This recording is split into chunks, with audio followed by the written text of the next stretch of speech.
Bonjour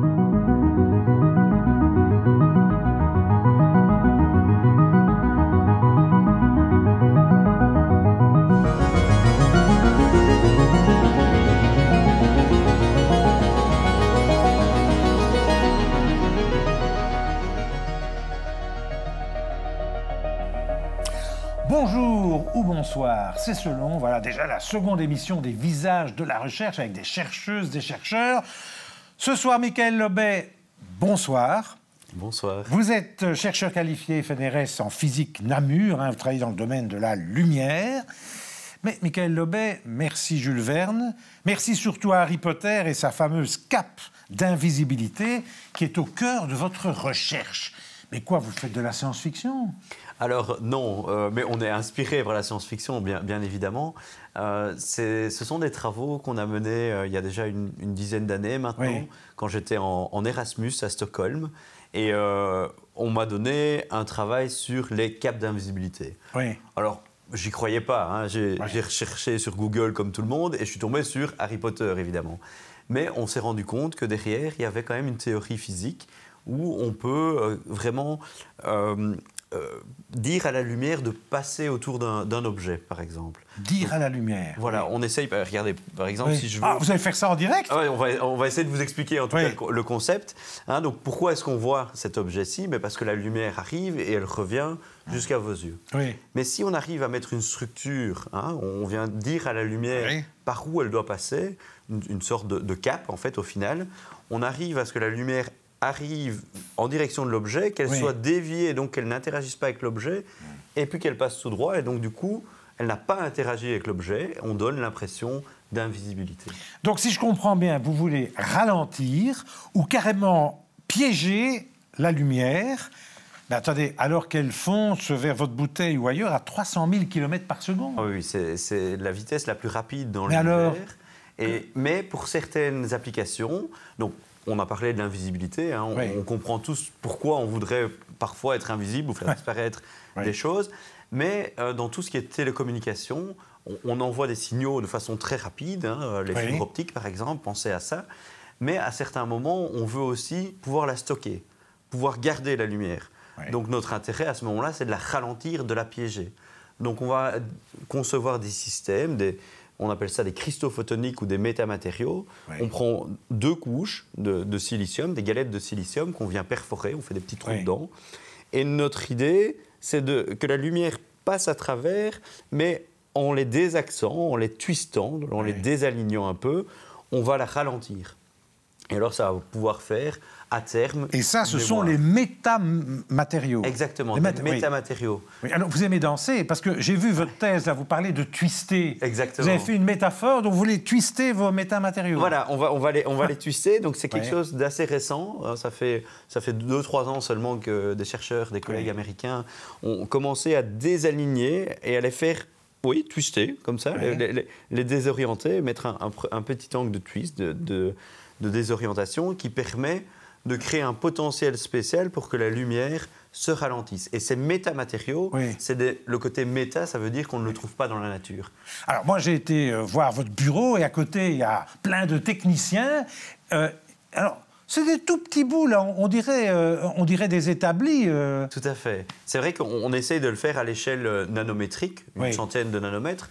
Le nanomètre, ou en tout cas une centaine de nanomètres, il faut se dire qu'on prend l'épaisseur d'un cheveu et on le divise par 1000. Donc il faut imaginer qu'on est vraiment en dessous du visible et ça nous permet de faire, un peu comme dans vos téléphones, des petites puces. Mais donc finalement, votre recherche, c'est le trou noir, mais optique. Voilà, donc on a parlé de l'invisibilité, on a parlé ici de ralentir la lumière pour faire des mémoires, hein, donc pour vraiment ralentir l'information, la stocker et donc après la relâcher. Ça, c'était la mémoire optique. Et alors, on a aussi j'ai des collègues, hein, une jeune étudiante qui avec d'autres de mes collègues, on étudie comment la lumière... Je vais reprendre ici ceci. Hein, imaginez que ça, c'est un trou noir. Donc, c'est quoi un trou noir ? C'est un dispositif qui va absorber toute la lumière. Comme dans les étoiles. Comme dans les étoiles, exactement.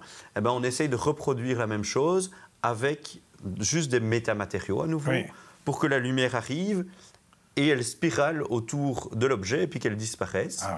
Et vous y êtes parvenu ? Oui, alors on a réussi avec mes collègues et avec une grosse puissance informatique. On fait des grands calculs. Un autre de mes collègues, chercheur qualifié FNRS également, Alexandre Mayer, on fait des grands calculs et on arrive à absorber 99,8% de la Il en reste lumière. 0,2. Il reste 0,2% et un petit peu de réflexion encore, mais on arrive à des noirs très purs sur une grande de fréquence. Michael Lobet, tout ça est très beau, mais dans la pratique, votre recherche, elle pourrait apporter quoi et changer quoi dans quel domaine concrètement? Tout à fait, oui. Mais, si je fais le lien avec ici justement ces trous noirs parfaits, le but d'absorber un maximum, c'est une application très courante, les panneaux photovoltaïques que vous avez sur vos toits pour produire de l'électricité. Mais la première étape de ces panneaux-là, avant de produire l'électricité, c'est d'absorber la lumière du soleil. Et à ce moment-là, il faut vraiment pouvoir absorber un maximum pour espérer après générer... Donc il y a un côté écologique aussi. Il y a un côté écologique, tout à fait. Ordinateur quantique, j'imagine, les vitres intelligentes, tout ça fait partie des applications. Oui, tout à fait. Donc l'ordinateur quantique, c'est vraiment... On revient à ce problème de télécommunication, de mémoire, où on va pouvoir envoyer des bits d'informations dans différents états quantiques différents pour pouvoir faire de l'algorithmique quantique. Et vous avez parlé des vitres intelligentes, vitres électrochromes. Donc avec d'autres collègues et l'Université de Liège également, on a mis au point des vitres qui, lorsqu'on applique une tension électrique, va changer de couleur, va s'opacifier, mais également dans l'infrarouge. Donc le but est de pouvoir aussi contrôler la chaleur qui vient du soleil, la partie infrarouge, donc invisible à l'œil nu, mais qu'on puisse différencier, qu'on puisse dire « Ok, je veux qu'elle soit noire, donc que la lumière ne passe pas, mais aussi que la chaleur ne passe pas. » Et ça, pendant l'été, c'est très intéressant parce que comme ça, si jamais vous arrivez à bloquer la chaleur, que la chaleur reste à l'extérieur, vous aurez besoin de moins consommer à l'intérieur et de moins refroidir. Dites-moi, les militaires, ils doivent aussi s'intéresser à votre recherche. Évidemment. Vous êtes surveillé de près, non ? Alors, Franchement. moi pas personnellement, mais je sais que les inventeurs de cette fameuse cape d'invisibilité que je vous ai expliquée, à certains moments, ils ont dit écoutez, on travaille avec l'armée pour faire ce genre de projet. Mais pensez à il y a d'autres applications. Vous imaginez une armée qui arrive et elle est invisible? C'est le rêve de tout général. Ça. Invisible, oui, mais on pourrait être invisible à la lumière, mais par contre continuer à émettre de la chaleur. Tout corps émet de la chaleur, et donc du coup être visible dans une autre gamme du spectre. Dites-moi, finalement, le chercheur, il essaye de décoder l'inexplicable. C'est un peu votre moteur, ça? Bien sûr. C'est vraiment ma curiosité qui est mon driver. Je suis vraiment intéressé, curieux. Voilà, ma passion depuis 15 ans, c'est vraiment de comprendre comment la lumière se propage dans les matériaux. Et on se pose sans cesse des nouvelles questions.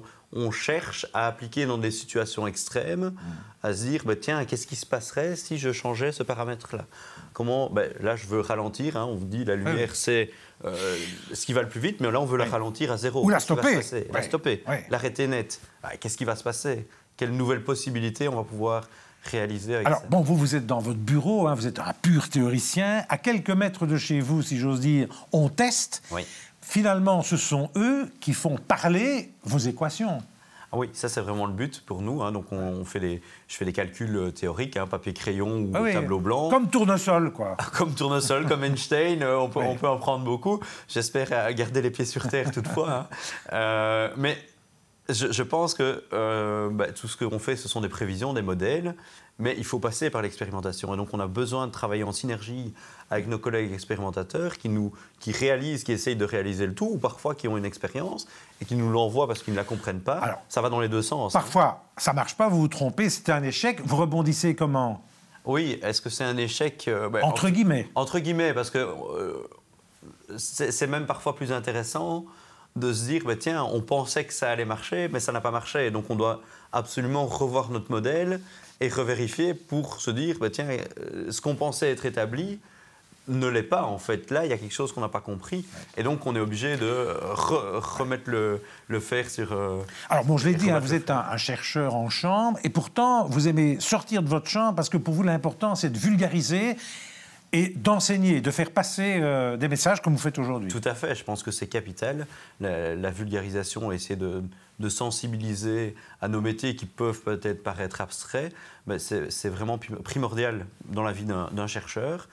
Et l'enseignement, je le dis souvent, hein, j'aime bien marcher sur mes deux jambes, j'ai besoin des deux pour être équilibré, et donc j'enseigne également. Alors dites-moi, vos idées, vos hypothèses, elles vous viennent à quel moment, comme ça, dans votre quotidien? Quand vous êtes à votre bureau, ou au contraire, quand vous vous promenez avec votre petite fille Pas que. Bah, c'est vrai que ma petite fille est une grande source d'inspiration, ça c'est sûr. C'est vrai? Pour des bêtises, souvent. Hein, mais plus sérieusement, non, bien sûr. Nos sources d'inspiration, on lit beaucoup. Hein. On lit beaucoup de littérature scientifique, on va à des conférences, oui. On entend des collègues, et donc ça nous travaille, ça nous travaille l'esprit. Et puis, on discute avec les collègues, on va se promener dans les bois et les idées se mettent un peu en place. Ou ça m'arrive parfois la nuit aussi de me réveiller. Et là, je dois me réveiller pour aller noter mon idée, la tester le lendemain, en discuter avec Donc mes collègues. Donc vous êtes obsédé par votre recherche? Oh, mais en bien. Oui, en bien, dans le bon sens du terme. Il faut l'être. Il faut l'être, parce que c'est quand même des problèmes qui prennent du temps à maturer. Et le fait d'avoir relu, d'avoir rediscuté... Oui. Il y a des choses, par exemple, je vais vous donner un exemple très concret. J'ai sorti un papier en 2016, on est 8 ans plus tard, et il y a des choses que je viens de recomprendre sur un des papiers que j'ai réalisé il y a 8 ans, parce que j'ai mûri entre-temps, et j'ai pris d'autres lectures. Alors, vous avez un parcours de chercheur vraiment chanceux. Vous avez travaillé avec 6 Nobel. Oui, alors non, pas vraiment 6 Nobel. Mais non, vous les avez fréquentés quand même. On a fréquenté pas mal de Nobel. J'ai fait partie d'un laboratoire, le laboratoire du professeur Éric Mazur, qui est lui-même était l'étudiant d'un Nobel, et son promoteur était aussi un Nobel. Et si je remonte comme ça, on remonte dans l'historique, on remonte sur... Et vous espérez avoir le Nobel un jour? Non, soyons modestes. Non, on va continuer à travailler, à faire avancer la science ici, mais soyons modestes. Dites-moi, votre utopie, c'est un jour, vous, d'être invisible? Mais je pense que j'ai déjà réussi avec certains trucages. On a déjà réussi à me faire disparaître avec des studios ou un peu de façon... Oui, mais là, dans la vie... On verra bien. Moi, je me sens bien là où je suis, mais pourquoi pas arriver un jour vraiment avoir ma vraie cape. Ça pourrait être très drôle. Je l'ai promis à beaucoup de personnes. Donc, je pense que ce serait bien que je tienne ma promesse un jour. Michael Lobet, merci d'avoir été mon invité. On se retrouve avec une nouvelle chercheuse pour la seconde invitée. Elle fréquente assidûment Léonard de Vinci.